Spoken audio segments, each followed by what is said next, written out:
વિદ્યાર્થી મિત્રો, આપણે લાસ્ટ વિડિયો લેક્ચરમાં એસઆઈ એકમ પદ્ધતિનો અભ્યાસ કર્યો. એસઆઈ એકમ પદ્ધતિની અંદર આપણે જે વાત કરી એમાં કે મૂળભૂત ભૌતિક રાશિ 7 હોય છે અને એના મૂળભૂત એકમો પણ આપણને જોવા મળે છે 7. તો 7 ભૌતિક રાશિના 7 મૂળભૂત એકમો કયા હોય એની ચર્ચા આપણે લાસ્ટ વિડિયો લેક્ચરમાં કરી હતી. એક વખત આપણે એનું રિવિઝન કરી લઈએ. દળનો એસઆઈ એકમ ખાલી જગ્યા છે તો આન્સર આવશે કિલોગ્રામ. સમયનો એસઆઈ એકમ ખાલી જગ્યા છે સેકન્ડ. ત્યાર પછી ઉષ્માગતિકીય તાપમાન અથવા તાપમાન નો એસઆઈ એકમ કેલ્વિન. વિદ્યુત પ્રવાહ નો એસઆઈ એકમ એમ્પિયર. લંબાઈનો એસઆઈ એકમ મીટર. જ્યોતિ તીવ્રતા અથવા તો પ્રકાશની તીવ્રતા બરાબર છે, અથવા તો પ્રદીપ્ત તેને કહી શકાય, તો એનો એસઆઈ એકમ છે કેન્ડેલા. પદાર્થનો જથ્થો એનો એસઆઈ એકમ છે મોલ. તો કુલ 7 ભૌતિક રાશિનો આપણે અભ્યાસ કર્યો, એના એકમો વિશે ચર્ચા કરી. આજે અમુક ટર્મ્સ અથવા તો પદની સમજૂતી આપણે અભ્યાસ કરવાનો છે. તો 7 ભૌતિક રાશિનો અભ્યાસ કર્યા પછી આજે અમુક નવા જે ટર્મ્સ છે, નવા પદ છે, એના વિશે આપણે માહિતી મેળવીશું. તો કયા પદ છે, શું આવશે, એની આપણે ચર્ચા કરીએ. પહેલું પદ જે છે સમજવા માટે દળ અને વજન. હવે દળ અને વજન એટલે શું? તો દળને અંગ્રેજીમાં કહેવાય માસ અને વજનને વેઇટ કહેવાય. માસ એન્ડ વેઇટ. દળ અને વજન આમ તો જનરલી બહુ રેર કેસમાં બધાને ખબર પડે, આમ તો બધા એમ જ કહે કે દળ અને વજન બંને સરખું જ કહેવાય. પણ બંનેમાં એક ભેદ છે, તફાવત છે. શું તફાવત છે હું તમને કહું. દળ એટલે શું? તો દળ એટલે પદાર્થમાં રહેલા દ્રવ્યના જથ્થાને દળ કહે છે. કોઈ પણ વસ્તુ હોય, કોઈ પણ પદાર્થ હોય, શાનો બનેલો છે? દ્રવ્યનો. અને એ દ્રવ્યનો જથ્થો એને શું કહેવાય? દળ કહેવાય.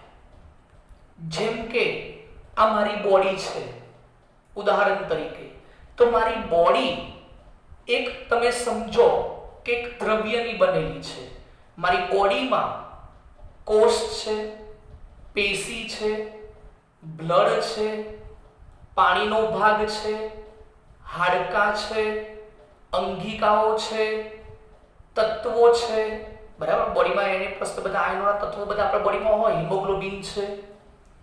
મારા બોડીમાં હવાનું માધ્યમ પણ છે, હવા O2 પણ છે. મારા બોડીમાં જુદા જુદા અંગો પણ છે, ઓર્ગન્સ પણ છે, હેર, વાળ પણ છે. તો મારા બોડીમાં નખ, ચામડી, બરાબર, સ્કિન, આ બધાનું સંપૂર્ણ ભેગું કરીને મિશ્રણ કરીએ ત્યારે મારી બોડી બને. તો મારું શરીર એ જુદા જુદા દ્રવ્યોથી બનેલું છે. વાળ પણ એક દ્રવ્યથી બનેલો છે. નખ પણ એક, આપણે શું કે કોઈ પણ વસ્તુ, કોઈ પણ પદાર્થ શાની બનેલી છે? દ્રવ્યની. તો જેટલા પણ મેં નામ આપ્યા બધું શું કહેવાય? દ્રવ્ય કહેવાય. અને આ બધા જ દ્રવ્યનું કુલ કરીએ ટોટલ એટલે શું કહેવાય? મારા બોડીનું દળ કહેવાય, માસ કહેવાય. સમજી ગયા આખી વાત? તો પદાર્થમાં રહેલા દ્રવ્યના જથ્થાને શું કહે છે? દળ કહે છે, માસ કહે છે. તો દળ એટલે શું? ખ્યાલ આવી ગયો બેટા? ડેફિનેશન. તો દળ એટલે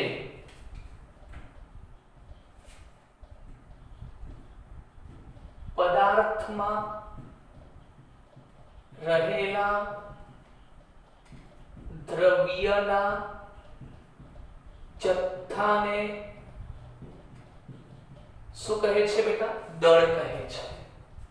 પછી એમ થાય કે વજન એટલે શું સાહેબ?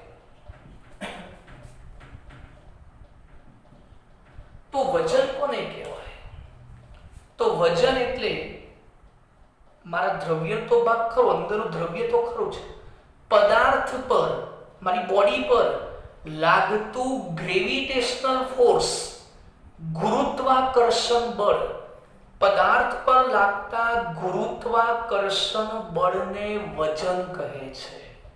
સમજો મારી વાક્ય રચનાને.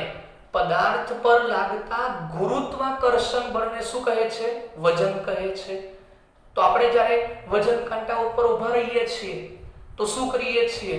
તો આપણી બોડી અને આપણા બોડી ઉપર આ પૃથ્વીનું, આ અર્થનું ગ્રેવિટેશનલ ફોર્સ આપણા ઉપર લાગે છે અને એ ગ્રેવિટેશનલ ફોર્સ લાગે એને આપણે શું કહીએ છીએ? વજન કહીએ છીએ. એટલે આપણી બોડીનું દ્રવ્ય તો ખરું જ, પ્લસ આપણા બોડી પર લાગતું પૃથ્વીનું ગુરુત્વાકર્ષણ બળ જે આપણા ઉપર લાગે છે, આપણા પર એપ્લાય થાય છે.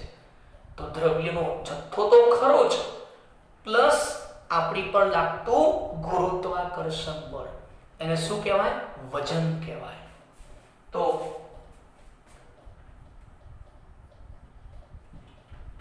પદાર્થ પર લાગતા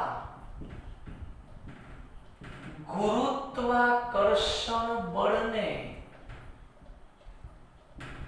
વજન કહે છે. ઓકે. બીજી એક વાત, દળ. પદાર્થનું દળ છે ને બેટા, એ હંમેશા નિશ્ચિત અથવા અચળ રહે છે. કઈ રીતે? તો તમને એક વાત કરું. આપણે પૃથ્વી પર છીએ, પણ જ્યારે આપણે કોઈ પ્લેનેટ્સ પર જઈએ, મંગળ ગ્રહ ઉપર જઈએ, ચંદ્ર ઉપર જઈએ, તો તમે સાંભળ્યું હશે કે ભાઈ અહીંથી બીજા ગ્રહ ઉપર જવામાં આવે, પૃથ્વી કરતા દૂર પ્લેનેટ્સમાં, અન્ય ગ્રહ ઉપર, મંગળ ગ્રહ ઉપર, ચંદ્ર ઉપર જવામાં આવશે તો આપણે સાંભળ્યું છે કે ત્યાં ગુરુત્વાકર્ષણ બળ બહુ જ ઓછું કાં તો લગભગ નહિવત હોય છે. તો તમે જોજો, તમે અહીંથી જ્યારે ઉપર જશો તો આપણું જે દળ છે, બોડીનું માસ, એ તો એનું એ જ રહેશે, વજન બદલાઈ જશે. કેમ વજન બદલાશે? કારણ કે અહીં આપણા પર દ્રવ્ય તો એટલું જ છે, દ્રવ્યનો જથ્થો તો આનો આ જ છે, પણ આપણા પર ગુરુત્વાકર્ષણ બળ કયું લાગે છે? પૃથ્વી પરનું. એટલે આપણું વજન કમ્પ્લીટ આવશે, દળ બરાબર છે પ્લસ ગુરુત્વાકર્ષણ બળ, તો શું મળશે? વજન. પણ આપણી બોડી, આપણે જ્યારે મંગળ ગ્રહ ઉપર, આપણે જ્યારે ચંદ્ર ઉપર જઈશું તો એ વખતનું વજન કહું છું, એ પૃથ્વી પરનું જે વજન હશે ને એના કરતા ચંદ્ર પર આપણા બોડીનું વજન અલગ આવશે, બદલાઈ જશે. કેમ બદલાઈ જશે? કારણ કે વજન કોને કહેવાય છે? ગુરુત્વાકર્ષણ બળના આધારે નક્કી થાય છે. તો ચંદ્ર ઉપર, મંગળ ગ્રહ ઉપર ગુરુત્વાકર્ષણ બળ બહુ જ નહિવત હોય છે, એટલા માટે આપણું દ્રવ્યનું વજન બરાબર છે, પણ ગુરુત્વાકર્ષણ બળ ત્યાં હોતું નથી, જેના કારણે આપણું વજન જે પૃથ્વી પર હોય છે ને, તો ચંદ્ર પર એટલું વજન નથી હોતું. આગળના ધોરણમાં તમારે એવું ભણવામાં પણ આવી ગયું છે કે પૃથ્વી કરતા ચંદ્ર ઉપર જ્યારે જઈએ ને તો માણસનું વજન 6ઠ્ઠા ભાગનું થઈ જાય છે. કેમ 6ઠ્ઠા ભાગનું થઈ ગયું? કારણ કે ત્યાં ગુરુત્વાકર્ષણ બળ હોતું નથી. એટલે ગુરુત્વાકર્ષણ બળમાં શું પડ્યો? તફાવત પડ્યો. તો દરેક જગ્યાએ જુદા જુદા સ્થળે, પૃથ્વી પર, ચંદ્ર પર, જુદા જુદા સ્થળે ગુરુત્વાકર્ષણ બળ બદલાતું રહે છે, અને ગુરુત્વાકર્ષણ બળ બદલાતું રહે છે માટે વજન પણ બદલાતું રહે છે. ક્યારે? ગુરુત્વાકર્ષણ બળ બદલાય ત્યારે. એટલા માટે પૃથ્વી પર અને ચંદ્ર ઉપર વજન સરખું આવતું નથી. પણ દળ કેવું રહેશે ભાઈ? અચળ. કેમ? કારણ કે હું ચંદ્ર ઉપર જઈશ તો મારી આ જ બોડી ચંદ્ર ઉપર જશે, તો એ વખતે આ વાળ, આ ચામડી, અંદરના કોષ એ તો અચળ જ છે, એમાં તો કોઈ વધવા નથી, એમાં તો કોઈ ઘટવાનું નથી. મારે તો દ્રવ્ય એટલે આ દ્રવ્ય લઈને જ ક્યાં જવાનું છે ભાઈ? ચંદ્ર ઉપર જવાનું છે. મારી આ બોડી ચંદ્ર પર જવાની છે, તો મારા બોડીમાં જે દ્રવ્યનો જથ્થો છે એ તો ક્યાં બદલાવાનો છે? એ તો કોષ, ચામડી, હાડકાં, બરાબર છે, અંગિકાઓ, આ બધું એમના એમ જ છે, અને એમના એમ જ લઈને આપણે ઉપર જવાનું છે. એનો મતલબ દળ તો કેવું રહેશે? અચળ રહેશે. દ્રવ્ય તો થોડું બદલાવાનું છે, દ્રવ્ય તો આમ નામ લઈને જ ઉપર જવાનું છે આપણે, એટલે દળ કેવું રહેશે? અચળ. પણ ગુરુત્વાકર્ષણ બળ બદલાશે તો શું બદલાશે? વજન બદલાશે. તો યાદ રાખજો બેટા, પદાર્થમાં રહેલા દ્રવ્યના જથ્થાને દળ કહે છે. બીજું, પદાર્થનું દળ કેવું રહે છે બેટા? અચળ રહે છે. જ્યારે પદાર્થનું વજન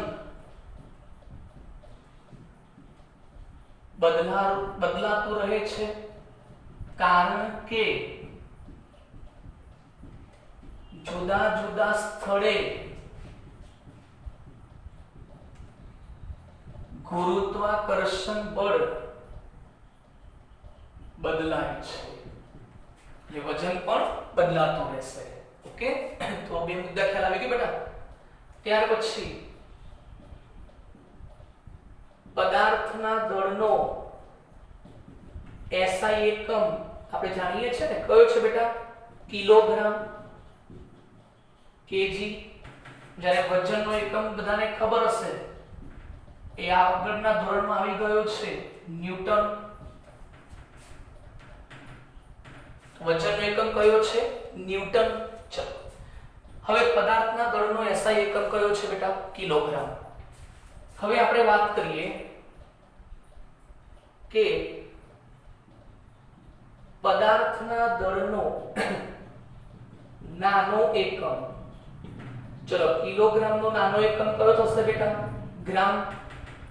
ને આપણે એક વાત જાણીએ છીએ કે 1 કિલોગ્રામ ઇઝ ઇક્વલ ટુ કેટલા થાય? 1000 ગ્રામ. 1000 ગ્રામ એટલે ખબર પડી 10 ની 3 ઘાત. શું કામ કરવું પડ્યું? કારણ કે રસાયણ વિજ્ઞાનમાં પ્રયોગશાળાની અંદર કામ કરવાનું હોય છે. તો જે કેમિસ્ટ છે, જે સાયન્ટિસ્ટ છે, જ્યારે એ પ્રયોગ કરશે તો જે રસાયણની જરૂર પડશે ને, કેમિકલની, એ કેમિકલ, એ રસાયણ કઈ કિલોગ્રામમાં નહીં માંગે કે ભાઈ 1 કિલોગ્રામ સોડિયમ કાર્બોનેટ આપો, 2 કિલોગ્રામ કેલ્શિયમ કાર્બોનેટ આપો. એટલા મોટા બલ્કમાં પ્રયોગો કરવામાં નથી આવતા. પ્રયોગશાળાની અંદર પ્રયોગ કરવા માટે પદાર્થના જે જથ્થો જોઈએ, દળ, બરાબર છે, એ કેવો જોઈએ? પ્રમાણમાં ઓછો, કારણ કે નાનકડા પાયા ઉપર પ્રયોગ થાય. બરાબર છે, કિલોગ્રામ ને એ બધા લઈને કે કેમિકલ લઈને પ્રયોગ ના થાય. ઓકે, તો કેમિસ્ટ જે છે, સાયન્ટિસ્ટ છે, એક પ્રયોગ કરવા માટે બહુ જ ઓછો જથ્થો લઈને, પદાર્થનો ઓછો જથ્થો લઈને પ્રયોગનું કાર્ય પૂર્ણ કરે છે. અને ઓછો જથ્થો લેવો હોય એટલે જે એકમ છે એ કિલોગ્રામ નહીં, એના કરતા નાનો એકમ કયો વાપરવો પડે? ગ્રામ વાપરવો પડે. એટલા માટે એવું કહી શકાય કે પદાર્થના દળનો SI એકમ ભલે કિલોગ્રામ છે, પણ પ્રયોગશાળામાં રસાયણ વૈજ્ઞાનિકો, કેમિસ્ટ, સાયન્ટિસ્ટ એ પોતાનું કાર્ય કરવા માટે, રસાયણનું માપન કરવા માટે નાનો જથ્થો જે છે એનો ઉપયોગ કરે છે. અને નાનો જથ્થો, ઓછો જથ્થો માપવા માટે એકમ તરીકે, બોલો કયો એકમ વપરાય છે? ગ્રામ. દળનો નાનો એકમ, કિલોગ્રામનો નાનો એકમ કયો છે? ગ્રામ છે. ઓકે બેટા. ત્યાર પછી પ્રયોગશાળામાં ચોક્કસ દળ માપવા માટે વૈશ્લેષિક તુલા નો ઉપયોગ થાય છે. કારણ કે પ્રયોગ કરવો હોય બેટા, એટલે કેમિકલ હોય, કેમિકલ એનું ચોક્કસ મતલબ દળ હોવું જોઈએ. સામાન્ય પણ દળ વધવું પણ ના જોઈએ ને ઘટવું પણ ના જોઈએ, કારણ કે બહુ એક્યુરેસી રાખવી પડે, બહુ ચોકસાઈ રાખવી પડે. બરાબર, જેમ તેમ પ્રયોગ ના થાય કેમિકલ સાથે. તો ચોક્કસ એક્યુરેટ વજન માપવા માટે એ લોકો જે વજન કાંટાનો ઉપયોગ નથી કરતા, પણ કોનો ઉપયોગ કરે છે? વૈશ્લેષિક તુલા. આપણે જે સોની હોય ને, તો સોની તમે જોજો, જે સોનું તમે દાગીના લો ને, તો એને માપવા માટે કાચની બોક્સ વાળી પેટી હોય છે, જેમાં હવા પણ અંદર ના જઈ શકે, કારણ કે હવાને પણ દળ હોય છે. એટલે કાચની પેટી હોય ને, બંધ પાત્ર વાળી, એમાં જ સોનું જે હોય એનું વજનનું માપન થાય કેરેટમાં. બરાબર છે, તો એ તમે સમજી શકો છો. તો બસ આમાં એવું જ છે. તો આમાં એવી ચોક્કસ વૈશ્લેષિક, બસ સેમ એના જેવી જ વૈશ્લેષિક વજન કાંટાનો ઉપયોગ થાય છે, જેમાં હવા પણ અંદર પ્રવેશી શકતી નથી. તો તો એને કહેવાય વૈશ્લેષિક તુલાનો ઉપયોગ થાય છે ચોક્કસ દળ માપવા માટે. ઓકે, તો ખબર પડી ગઈ બેટા ફરીથી દળ અને વજન. ચલો, દળ એટલે શું? તો પદાર્થમાં રહેલા દ્રવ્યના જથ્થાને દળ કહે છે. વજન એટલે શું? પદાર્થ ઉપર લાગતા ગુરુત્વાકર્ષણ બળને વજન કહે છે. ઓકે, દળ જે છે એ નિશ્ચિત હોય છે, અચળ હોય છે, દ્રવ્ય બદલાતું નથી. આ બોડી એમના એમ જ જશે, બીજા સ્થળે જાય તો પણ મારું દળ અંદરનું દ્રવ્યનો જથ્થો તો એનો એ જ રહેશે. હા, બહુ દૂર જઈએ, પૃથ્વીના વાતાવરણથી દૂર જઈએ તો સ્થળ બદલાઈ જશે. સ્થળ બદલાશે તો ગુરુત્વાકર્ષણ બળ બદલાશે, અને ગુરુત્વાકર્ષણ બળ બદલાશે તો વજન બદલાશે. એટલે વજન બદલાતું રહે છે, વજન કોન્સ્ટન્ટ રહેતું નથી, જેનો આધાર કોના ઉપર છે? ગ્રેવિટેશનલ ફોર્સ ઉપર છે.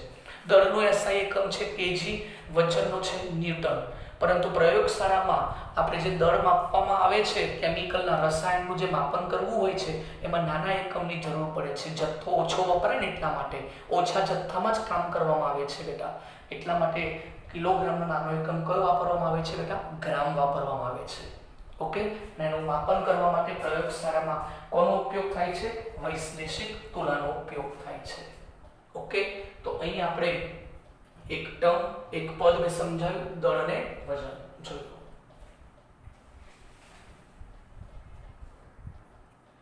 જો હવે આપણે બીજા નંબરનું પદ સમજીએ, કદ. કદને અંગ્રેજીમાં વોલ્યુમ કહેવાય.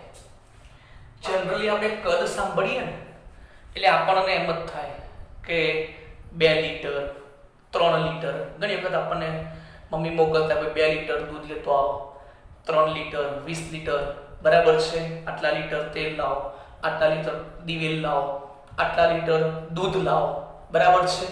તો કહેવાનો મતલબ જનરલી કદ સંભળાય ને, કદ એટલે આપણને પ્રવાહી અવસ્થા યાદ આવે. કારણ કે જનરલી આપણે વ્યવહારમાં, મોટા ભાગે વ્યવહારમાં પ્રવાહીનું કદ માપવા માટે લીટર અથવા મિલીલીટર ml નો ઉપયોગ કરીએ છીએ. વાત સાચી છે, પણ અહીં આપણે રસાયણ વિજ્ઞાનના અનુસંધાનમાં વાત કરવાની છે. તો રસાયણ વિજ્ઞાનને ધ્યાનમાં રાખીને કદ એટલે શું એની હું વાત કરું તમને. તો કદ એટલે જનરલી કોઈ એક ઘન પદાર્થ હોય, અથવા એક સમઘન પેટી હોય, અથવા એક બોટલ હોય. તો એ સમઘન અથવા તો બોટલ હોય, કાચની બોટલ, પ્લાસ્ટિકની બોટલ, તમે એમાં પ્રવાહી ભરો છો, પણ ખરેખર પ્રવાહીને ભરવા માટેની કેપેસિટી, એ બોટલમાં પ્રવાહીને ભરવા માટેની ક્ષમતા કેટલી છે, એ ક્ષમતાને, એ કેપેસિટીને શું કહે છે? કદ કહે છે. પ્રવાહીને ભરવા માટે જે સાધનનો ઉપયોગ કરો છો, હે ને, એ સાધનની અંદરની જે સ્પેસ હોય, એ સાધનની અંદર જે અવકાશ હોય, એ અવકાશ, એ જગ્યા, એ ક્ષમતા, એ કેપેસિટી, એને શું કહેવાય? કદ કહેવાય. ધારો કે આપણે આટલી બોટલ એક આપીએ, એક બોટલ આમ લંબાઈ વાળી હોય, પણ તમને ખબર છે ભરવાનું તો બોટલની અંદર છે બધું. તો અંદરનો જે ભાગ કહેવાય ને, એ જગ્યા રોકવાની જે આપણે વાત કરીએ છીએ કેપેસિટી, એને શું કહેવાય? કદ કહેવાય. અને એ પાત્રની દિવાલો જે છે ને, એને ધ્યાનમાં રાખીને આપણે કદની ગણતરી કરીએ છીએ. જેમ કે આપણે જનરલી આપણે ધોરણ 8 9 10 માં તમારે આવતું હશે સમઘનનું ઘનફળ, જેને ક્યુબ કહેવાય. લંબઘનનું ઘનફળ, તો લંબઘન, સમઘન, આ બધાના ઘનફળ તમે જે માપતા હતા, એના માટે ત્રિપરિમાણની આકૃતિ હોય, બરાબર, એક સમઘન પેટી હોય, અને એની અંદર તમે જે પદાર્થ ભરો, એ પ્રવાહીને ભરવાની ક્ષમતાને શું કહેવાય? કદ કહેવાય. શું કહેવાય બેટા? કદ કહેવાય. એટલે કઈ રીતે જુઓ, ધારો કે આ એક ક્યુબ છે,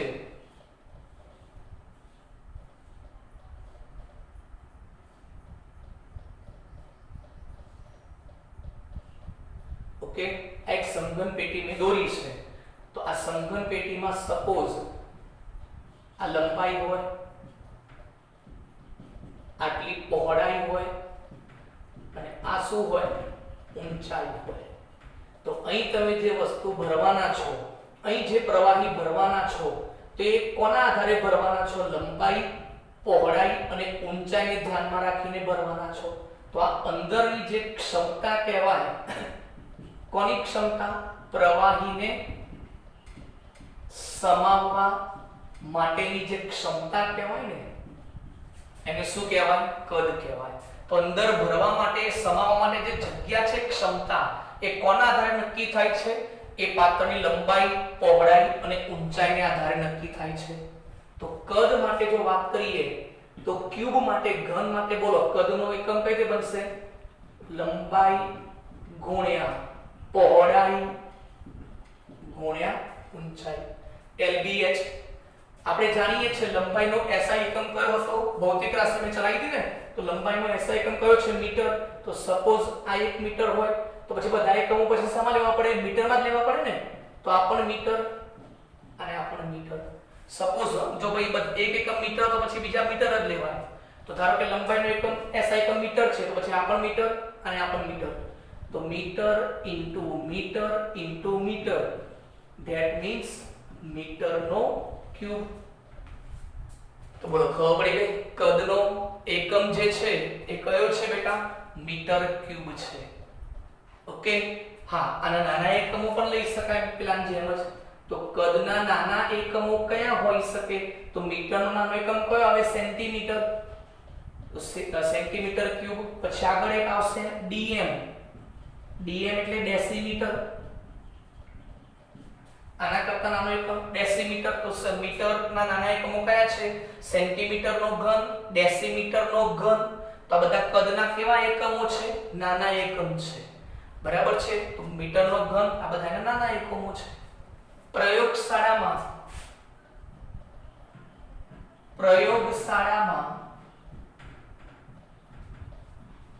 પ્રવાહીનું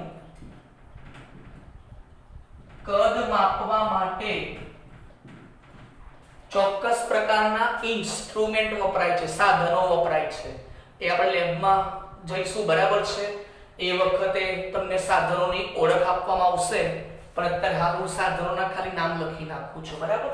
તો પ્રયોગશાળામાં પ્રવાહીનું કદ માપવા માટે આ બધા સાધનો છે. બ્યુરેટ, પીપેટ, કોનિકલ ફ્લાસ્ક, અંકિત નળાકાર પાત્ર, મેઝરિંગ આવે બરાબર? અંકિત નળાકાર પાત્ર. એક નળાકાર હોય ને આપણે લખ્યું 50 ml, પછી 100 ml, 150 ml, 200 ml, ઉપર બધા અંક લખ્યા હોય, એમાં ભરી અને માપી લેવાનું. બરાબર છે? તો બ્યુરેટ, પીપેટ, કોનિકલ ફ્લાસ્ક, અંકિત નળાકાર પાત્ર, આ બધા ઇન્સ્ટ્રુમેન્ટ છે એ લેબની અંદર અવેલેબલ છે. એ આપણે જોઈશું ત્યારે હું તમને બતાવીશ. તો બધા ખાલી નામ યાદ રાખજો અત્યારે. તો બોલો કદ એટલે શું?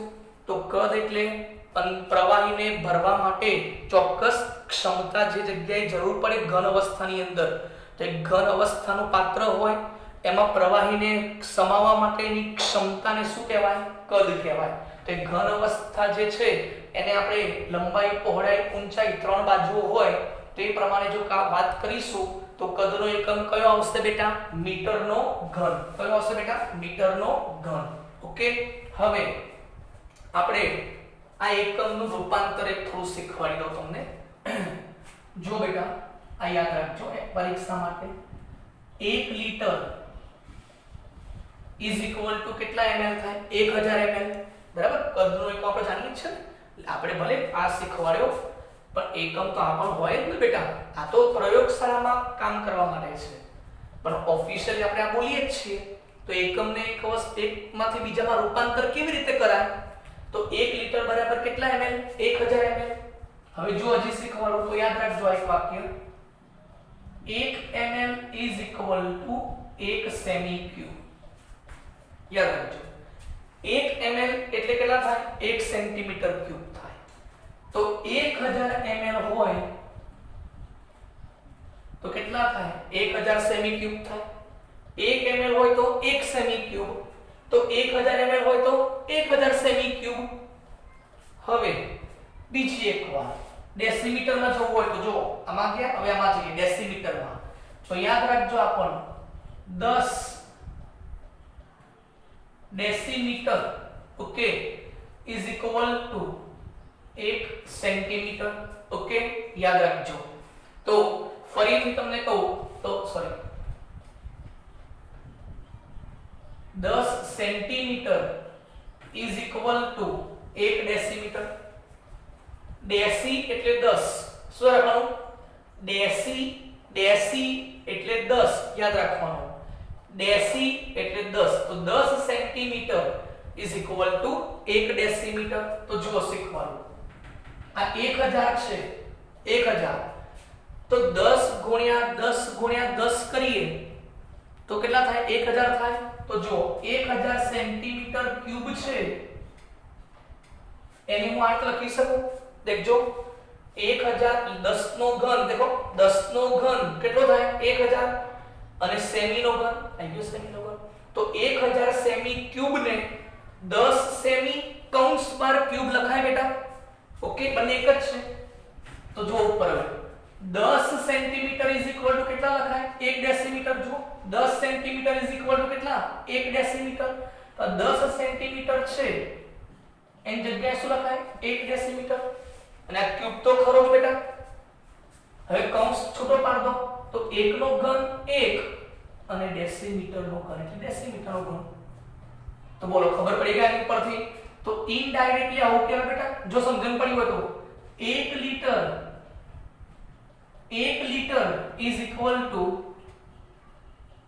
1 डेसीमीटर नो घन जो खबर पड़ी हो तो कंप्लीट 1 लीटर बराबर आटला थाय 1 लीटर बराबर आटला थाय तो 1 लीटर बराबर आटला थाय आना बराबर आना बराबर तो आ जवाब कोना बराबर आयो 1 लीटर बराबर કેટલા આયા 1 डेसीमीटर नो घन આવે બેટા तो बोलो कंप्लीट 1 लीटर बराबर કેટલા ml 1000 ml 1 ml बराबर કેટલા થાય 1 સેન્ટીમીટર નો ઘન તો 1000 ml બરાબર શું થાય 1000 સેન્ટીમીટર નો ઘન 1000 ને શું કહેવાય 10 નો ઘન કહેવાય અને સેમી નો ઘન એટલે કૌંસ બાર ઘન કરી દો 10 સેમી કૌંસ બાર ઘન 10 સેમી બરાબર કેટલા થાય 1 ડેસીમીટર તો 10 સેમી ની જગ્યાએ શું કર્યું 1 ડેસીમીટર લખ્યું અહીં 1 ડેસીમીટર નો ઘન તો આ બરાબર આ થાય તો આ છે કદનો ટોપિક નાનકડો સમજૂતી છે तो बधी इन्फॉर्मेशन तुम्हारे एमसीक्यू में ध्यान रखवानी बराबर बेटा जो लो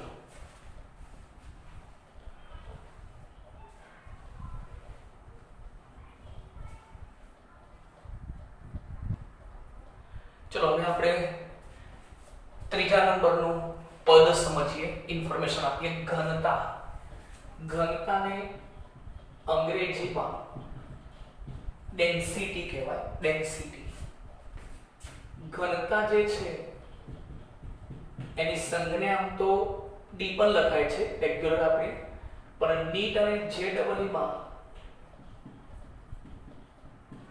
ઘણી વખતે આ રીતે પણ લખે છે રો યાદ રાખજો આપણે જનરલી તો ડી જ લખીશું ભાઈ ડી જ લખીશું બેટા પણ આ તો ઇન ફ્યુચર કદાચ આવું પણ જોવા મળે તો સમજી લેજો કે આપણે વાત આગળ કરી નાખીએ એમ तो घनता ने रो पण कहेवाय छे અને डेंसिटी नो डी पण कहेवाय छे ओके घनता नो सूत्र तो घनता बराबर सूत्र छे मास अपॉन वॉल्यूम दर भाग्या कद तो जो आनी व्याख्या बनावता શીખવાડો પહેલા છેદ બોલવાનો પછી અંશ બોલવાનો is equal to व्याख्या छेद कयो छे कद तो प्रति एकम એટલે એક એકમ તો એકમ કદમાં રહેલા દળ એટલે શું હવે હાલ જ વ્યાખ્યા આપી કે દ્રવ્યના જથ્થાને દળ કહેવાય તો એકમ કદમાં રહેલા દ્રવ્યના જથ્થાને શું કહે છે ઘનતા કહે છે બોલો વ્યાખ્યામાં પહેલા શું બોલવાનું છેદ બોલવાનું છેદમાં શું છે કદ એટલે એકમ કદમાં રહેલા ચલો દળ એટલે શું કહેવાય દ્રવ્યનો જથ્થો તો દ્રવ્યના જથ્થાને શું કહે છે ઘનતા કહે છે ઓકે એકમ બનાવતા શીખવાડો એકમ તો ઘનતાનો એકમ ચલો શું થાય તો દળ ભાગ્યા કદ. બોલો હવે હાલત શીખવાડ્યું છે બેટા. બોલો દળનો SI એકમ કયો છે કિલોગ્રામ અને કદનો પણ આપણે લાસ્ટ ટોપિક જ ચલાવ્યો. કદ એટલે લંબાઈ ગુણ્યા પહોળાઈ ગુણ્યા ઊંચાઈ, મીટર ગુણ્યા મીટર. તો શું બોલાય મીટરનો ક્યુબ. શું બોલાય મીટરનો ક્યુબ. તો કિલોગ્રામ અપોન મીટરનો ક્યુબ અથવા આ મીટરનો જે ક્યુબ છે છેદમાં છે, અંશમાં જાય ઉપર જાય તો પ્લસ હોય તો માઈનસ થઈ જાય ઘાત, માઈનસ હોય તો પ્લસ થઈ જાય. તો 3 ઉપર જશે તો -3 ઘાત પણ લખાય. તો કિલોગ્રામ ઇન્ટુ મીટરની -3. ઓકે. અથવા આનો નાનો એકમ લખવો હોય તો પણ આવડી જશે. કિલોગ્રામનો નાનો એકમ ગ્રામ અને મીટરનો નાનો એકમ સેન્ટીમીટરનો ઘન. અથવા જો સેન્ટીમીટર ઉપર લખવું હોય તો ગ્રામ ઇન્ટુ સેન્ટીમીટરની -3 ઘાત. ઓકે. તો આ છે ડેન્સિટી ઘનતા. સૂત્ર કયું બોલો દળ ભાગ્યા કદ. ઓકે જોજો. ચલો હવે આપણે છેલ્લા નંબરનો એક પદ સમજી લઈએ. ટેમ્પરેચર તાપમાન. આમ તો SI એકમ પદ્ધતિમાં આપણે ચર્ચા કરી હતી કે ઉષ્માગતિકીય તાપમાનનો SI એકમ કેલ્વિન છે. પરંતુ તમે પણ ઘણી વખત સાંભળ્યું હશે કે આપણે જે ટેમ્પરેચર જનરલી ડિગ્રી સેલ્સિયસમાં પણ બોલતા હોઈએ છીએ કે ભાઈ અત્યારે હાલ કેટલી ગરમી છે તો આપણે બોલીએ છીએ ભાઈ 44 degree Celsius, 43 degree Celsius, 45 degree Celsius. તો આ ડિગ્રી સેલ્સિયસ છે એ પણ તાપમાનનો જ એકમ છે. પછી ડોક્ટર્સ જે હોય બરાબર છે એ પણ થર્મોમીટરની મદદથી જે ટેમ્પરેચર માપે છે, પણ એ જે ટેમ્પરેચર માપે છે એ કયા એકમમાં હોય છે ફેરનહીટ. Degree Fahrenheit. એ ટૂંકમાં તાપમાન માપવા માટે જુદા જુદા 3 સ્કેલ વપરાય છે, 3 માપક્રમ વપરાય છે.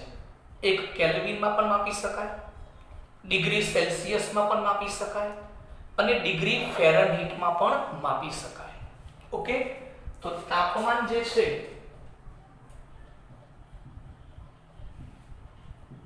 એ જુદા જુદા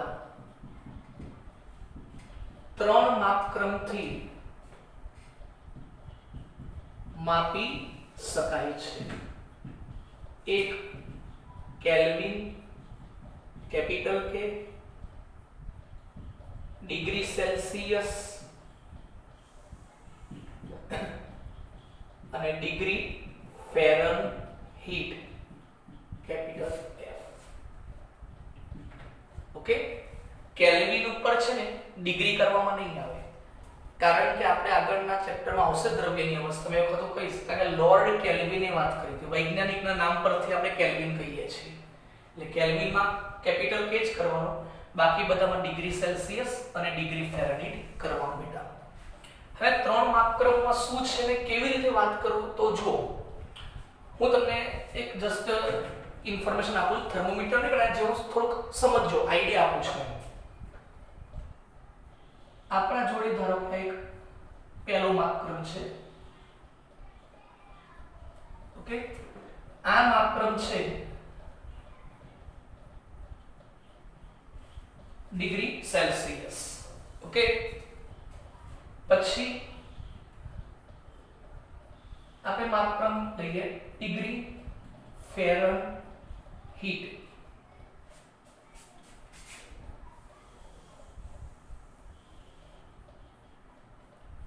કેલ્વિન માપક્રમ.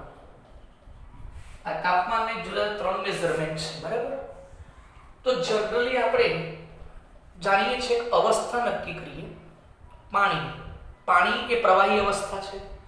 હવે પાણીમાં તમે જોયું હશે 2 પ્રકારના પોઈન્ટ આવે છે. એક પાણી ઠંડુ પડે ને બરફ બને એને કહેવાય પાણીનું ઠાર બિંદુ, ગલન બિંદુ કે ઠાર બિંદુ. અને પાણી ઉકળી જાય કયા તાપમાને 100 ડિગ્રી સેલ્સિયસ એને કયું બિંદુ કહેવાય ઉત્કલન બિંદુ. તો પાણીને ધ્યાનમાં રાખીને આપણે હું સેલ્સિયસની વાત કરું છું, સેલ્સિયસની હું વાત કરું તો બોલો મને એટલું કહો કે પાણી જે છે એ કેટલો ઠાર બિંદુ ધરાવે છે 0 ડિગ્રી સેલ્સિયસ. તો આ છે પાણીનો ઠાર બિંદુ 0 ડિગ્રી સેલ્સિયસ. પછી પાણીનો ઉત્કલન બિંદુ કેટલો હોય છે 100 ડિગ્રી સેલ્સિયસ. આ છે પાણીનો ઉત્કલન બિંદુ. તો પાણીનું ઠાર બિંદુ કેટલું 0 ડિગ્રી સેલ્સિયસ. પાણીનું ઉત્કલન બિંદુ કેટલું 100 ડિગ્રી સેલ્સિયસ. હવે સેલ્સિયસ માંથી ફેરનહીટમાં કઈ રીતે જવાય અને સેલ્સિયસ માંથી કેલ્વિનમાં કેવી રીતે જવાય એની વાત કરીએ. તો એના માટે હું તમને સૂત્ર આપું છું. જો બેટા સેલ્સિયસ માંથી કેલ્વિનમાં આવવું હોય તો સૂત્ર છે kelvin is equal two degree Celsius plus 273.15. मतलब કે સેલ્સિયસમાં 273.15 ઉમેરવાના એટલે તમને શું મળી જાય કેલ્વિન મળી જાય. સમજી ગયા? તમે 1 મીટર બોલો કે 100 સેન્ટીમીટર બોલો એક જ કહેવાય. તમે 1 કલાક બોલો કે 60 મિનિટ બોલો એક જ કહેવાય. કેમ? 1 કલાક બરાબર 60 મિનિટ. ખાલી પેલામાં કલાક આવે આમાં મિનિટ આવે. બાકી એનું જે મૂલ્ય કહેવાય મૂલ્ય એ તો એક જ કહેવાય. 1 રૂપિયો બરાબર 100 પૈસા. તો તમે 1 રૂપિયો આપો કે 100 પૈસા આપો બંનેની જે વેલ્યુ કહેવાય કિંમત એ તો સરખી જ કહેવાય. ખાલી એકમ બદલાઈ જાય. એમાં સેલ્સિયસ છે આ કેલ્વિન છે. તો 0 ડિગ્રી સેલ્સિયસ એટલે કેટલા કેલ્વિન? તો ઘણા લોકો જો કેલ્વિનમાં બોલવા માંગતા હોય તો શું કરશે બોલો તો કેલ્વિન ઇઝ ઇક્વલ ટુ આ સેલ્સિયસ ની જગ્યા કેટલા લખશે 0 પ્લસ 273.15. તો કેટલા આવશે 273.15 કેલ્વિન. તો બોલો 0 ડિગ્રી સેલ્સિયસ એટલે કેટલા કેલ્વિન 273.15 કેલ્વિન. 273.15 કેલ્વિન. તો હું પૂછું કે પાણીનું ઠાર બિંદુ કેટલા કેલ્વિન છે? તો 273.15 કેલ્વિન છે. હું એમ પૂછું કે પાણીનું ઉત્કલન બિંદુ કેટલા કેલ્વિન છે? તો કેલ્વિન બરાબર બોલો 0 ને શું લખવાનું 100 ડિગ્રી સેલ્સિયસ પ્લસ 273.15. તો કેટલો થાય સરવાળો 373.15. તો અહીં તમારે આવશે 373.15 કેલ્વિન. સમજી ગયા આખી વાત બેટા? તો પાણીનું ઉત્કલન બિંદુ કેટલા કેલ્વિન? તો 373.15 કેલ્વિન. પાણીનું ઠાર બિંદુ કેટલા સેલ્સિયસ? તો 0 પણ કેલ્વિન કેટલા 273.15. તો સેલ્સિયસમાં 273.15 ઉમેરતા શું મળે છે કેલ્વિન મળે છે. એ જ રીતે આપણે રેગ્યુલર જે વાત કરું તો ઓરડાનું તાપમાન રેગ્યુલર રીતે ઓરડાનું ટેમ્પરેચર વૈજ્ઞાનિકોએ એવરેજ રૂમ ટેમ્પરેચર કેટલું નક્કી કર્યું છે 25 ડિગ્રી સેલ્સિયસ. વૈજ્ઞાનિકોએ સરેરાશ ઓરડાનું તાપમાન કેટલું નક્કી કર્યું છે 25 ડિગ્રી સેલ્સિયસ. તો બોલો 25 ડિગ્રી સેલ્સિયસ એટલે કેટલા કેલ્વિન? તો 25 પ્લસ 273.15 સરવાળો કરો તો 298.15 કેલ્વિન આવશે. તો અહીં તમારે આવશે 298.15 કેલ્વિન. સમજી ગયા આખી વાત કમ્પ્લીટ બેટા? પછી આપણું માનવ શરીર અત્યારે કોરોના વાયરસમાં તમે જોયું હશે પેલી ગન આવે છે ટેમ્પરેચર માપવા માટે બરાબર. એ ફેરનહીટમાં માપે છે સેલ્સિયસમાં પણ મપાય. તો માનવ શરીરનું સ્વસ્થ મનુષ્યનું તાપમાન તંદુરસ્ત માનવ શરીરનું તાપમાન કેટલું હોવું જોઈએ 37 ડિગ્રી સેલ્સિયસ. તો માનવ શરીરનું તાપમાન કેટલું હોવું જોઈએ 37 ડિગ્રી સેલ્સિયસ. તો માનવ શરીરનું તાપમાન કેટલા ડિગ્રી હોય છે 37 ડિગ્રી સેલ્સિયસ. તો આપણે કેલ્વિનમાં ફેરવવું હોય તો kelvin is equal two 37 plus 273.15 તો 37 પ્લસ 273 કરો તો 310 આવશે અને 0.15 તો અહીં તમારે આવશે 310.15 કેલ્વિન। સમજી ગયા આખી વાત બેટા? જો કમ્પ્લીટ તો 0 ડિગ્રી સેલ્સિયસ એટલે કેટલા કેલ્વિન? 273.15। 25 ડિગ્રી સેલ્સિયસ એટલે 298.15। 37 એટલે 310.15। 100 ડિગ્રી એટલે 373.15। તો સેલ્સિયસ માંથી કેલ્વિન માં જવું હોય તો કયું સૂત્ર? સેલ્સિયસ માં કેટલા ઉમેરવાના? 273.15 ઉમેરવાના એટલે તમને આન્સર કયો મળશે? કેલ્વિન માં। તો એક એકમમાંથી બીજા એકમમાં ફેરવતા આવડતું હોવું જોઈએ। હવે વાત કરીએ સેલ્સિયસ માંથી ફેરનહીટ માં કેવી રીતે જવાય? તો એનો પણ એકમ, એનો પણ સૂત્ર તો degree Fahrenheit = 9/5 degree Celsius plus 32 એટલે કે ડિગ્રી સેલ્સિયસ જે હોય એને 9/5 વડે ગુણવાના અને 32 ઉમેરવાના। આટલું કરશો તો જે આન્સર આવશે એ શેમાં આવશે? ફેરનહીટ માં। તો આપણે ફેરનહીટ માં શોધવો છે તો શું કરશું? સેલ્સિયસ મૂકી દઈશું તો ફેરનહીટ મળી જશે। તો જોઈ લો ચલો બેટા, આની વાત કરીએ। ચલો 0 ડિગ્રી તો 0 મૂકો, કોઈ પણ સંખ્યાનો 0 સાથે ગુણાકાર 0 જ થાય તો અહીં 0 ગુણ્યા 9/5 0 તો કેટલા આવશે? 32। તો બોલો સમજી ગયા? પાણીનો ઠાર બિંદુ કેટલા ફેરનહીટ? Degree Fahrenheit 32। ચલો એ જ રીતે આ બાજુ 100 તો અહીં 100 મૂકવાના। ઓકે, તો અહીં 5 છે, અહીં 100 મૂકો તો કેટલા થશે બોલો? તો 20 ગુણ્યા 5 એટલે 20 અહીં આવશે ને? જો બતાવો, ડિગ્રી ફેરનહીટ 9/5 સેલ્સિયસ કેટલા મૂકું? 100 પ્લસ 32 20 ગુણ્યા 5 100 થાય, 20 ગુણ્યા 9 કરો તો 180 પ્લસ 32 આન્સર આવશે 212 ડિગ્રી ફેરનહીટ। કેટલા આવશે? 212 ડિગ્રી ફેરનહીટ। તો બોલો ખબર પડી? પાણીનો ઠાર બિંદુ કેટલા ફેરનહીટ? 32। પાણીનો ઉત્કલ બિંદુ કેટલા ફેરનહીટ? 212। ક્યાંથી? આ સૂત્રમાં કિંમત મૂકો પછી।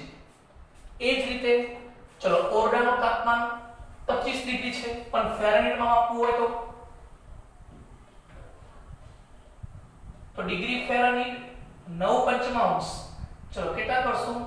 25 અહીં 25 મૂકવાના પ્લસ 32 બરાબર 9×5 = 45 પ્લસ 32 તો 77 ડિગ્રી ફેરનહીટ। કેટલા આવશે? 77। ઓકે, તો 25 ડિગ્રી સેલ્સિયસ એટલે કેટલા ફેરનહીટ? 77। ત્યાર પછી 37 ની વાત કરીએ, અહીં લખું છું તો ડિગ્રી ફેરનહીટ બરાબર 9/5 ચલો સેલ્સિયસ કેટલા લખવાના? 37 આવી ગયા। માનવ શરીરનું તાપમાન પ્લસ 32 તો 37 ગુણ્યા 9 ભાગ્યા 5 કરો તો 66.6 પ્લસ 32 આ બંનેનો સરવાળો કરો તો 98.6 ડિગ્રી ફેરનહીટ। તો અહીં આવશે 98.6 ડિગ્રી ફેરનહીટ। તો માનવ શરીરનું તંદુરસ્ત માનવ શરીરનું તાપમાન કેટલું હોય છે? 98.6 ડિગ્રી ફેરનહીટ, જે ડોક્ટર માપે છે ને એ। ઓકે, આપણે સેલ્સિયસમાં આટલું થાય, કેલ્વિનમાં આટલું થાય। તો જો કમ્પ્લીટ ખબર પડી ગઈ। તો સેલ્સિયસ માંથી કેલ્વિનમાં જવું હોય તો 273.15 ઉમેરવાના તો કેલ્વિનમાં જવાબ મળશે। સેલ્સિયસ માંથી ફેરનહીટમાં જવું હોય તો 9/5 વડે ગુણવાના અને 32 ઉમેરવાના તો ફેરનહીટમાં જવાબ મળશે। પાણીનું ઠાર બિંદુ 0 ડિગ્રી સેલ્સિયસ, ઉત્કલન બિંદુ 100 ડિગ્રી સેલ્સિયસ, માનવ શરીરનું તાપમાન 37 ડિગ્રી સેલ્સિયસ, ઓરડાનું તાપમાન 25 ડિગ્રી સેલ્સિયસ। તો આ છે તાપમાન માપવાના જુદા જુદા સ્કેલ, માપક્રમ કહેવાય। એક વાત તમને એ પણ કહી દઉં લાસ્ટમાં કે સેલ્સિયસનું મૂલ્ય ઋણ હોઈ શકે। આપણે સાંભળ્યું કે -2 ડિગ્રી સેલ્સિયસ ઠંડી પડે છે, -5 ડિગ્રી સેલ્સિયસ. તો સેલ્સિયસનું મૂલ્ય ઋણ હોઈ શકે પણ કેલ્વિનનું મૂલ્ય ઋણ હોતું નથી. -1 કેલ્વિન ક્યારે નહીં આવે. યાદ રાખજો, ડિગ્રી સેલ્સિયસનું ઋણ મૂલ્ય શક્ય છે પણ કેલ્વિનમાં ઋણ મૂલ્ય આવશે નહીં. ઓકે. બીજી એક વાત, ફેરનહીટ પરીક્ષામાં પૂછાય કે ફેરનહીટમાં લઘુત્તમ અને મહત્તમ અથવા તો ક્યાંથી ક્યાં સુધી માપક્રમ આવેલા હોય છે? તો 32 ડિગ્રી ફેરનહીટ થી લઈને 212 ડિગ્રી ફેરનહીટ સુધીના માપક્રમ હોય છે. યાદ રાખજો, 32 થી 212. ડોક્ટરનું થર્મોમીટર જે હોય અહીંથી લઈને અહીં સુધીનું ટેમ્પરેચર એના અંકિત કરેલા હોય, અંક લખેલા હોય. ઓકે. તો આ છે તાપમાન વિશેની વાતો. તો આઈ હોપ તમને ખબર પડી ગઈ હશે. દળ અને વજન, કદ, ઘનતા અને તાપમાન, આ 4 પદ વિશે આપણે આજે સમજૂતી આપી છે. તો લગભગ તમને ખ્યાલ આવી ગયો જ હશે, આવી જવો જોઈએ, કારણ કે એવું કંઈ છે નહીં કે તમને ખબર ના પડે. ધ્યાન રાખીને લેક્ચર સાંભળો તો 100% ખબર પડશે જ. ઓકે. તો નેક્સ્ટ નવા લેક્ચર સાથે આપણે મળીશું. ત્યાં સુધી લેક્ચર તમે જોઈ લો અને તૈયાર પણ કરી નાખજો. ઓકે. Thank you.